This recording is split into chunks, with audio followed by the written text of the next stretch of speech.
Independence activists are back on the streets in Barcelona and blocking the roads across Catalonia. They're promising weeks of disruption and mass protest, rallying behind the man they still call their leader. The former Catalan president, Carlos Puigdemont, once on the run, now in jail in Germany,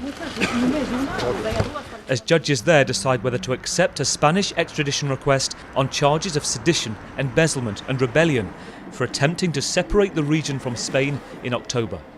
Over the past 5 months, since the illegal declaration of independence by the former separatist government, every one of those ministers who was involved has either fled and faces the same warrant for extradition as Carlos Puigdemont, or is in prison. And Spain's deputy prime minister spoke then of cutting the head off the snake.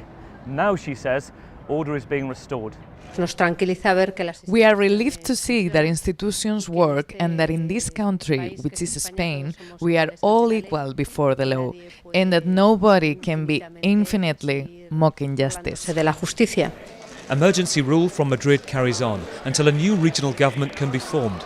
The problem now, independence parties keep nominating candidates that are either in prison or exile that Spain declares ineligible. The difficulty of Roger Turan, the Secretary of the Catalan Parliament, is overseeing the selection of the next candidate. You're seen as somebody who could break the deadlock, who could bring in a different candidate who isn't in prison, who isn't in self-imposed exile. En tot cas, jo no puc proposar arbitràriament un nom. I can't propose a candidate on a whim, which is what the Spanish government thinks I can do. I can't propose someone if the majority of MPs don't agree to it. I've got to go with the majority in Parliament. There aren't many other willing contenders for the job. Laura Borràs is on paper the #1 choice for the independence movement who Madrid could accept. A professor of literature, new to politics, would she consider standing?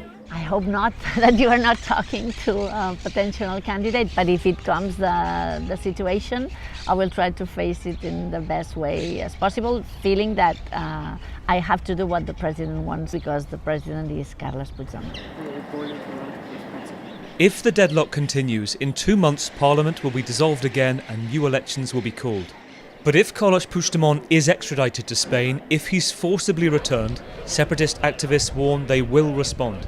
Gavin Lee, BBC News, Barcelona.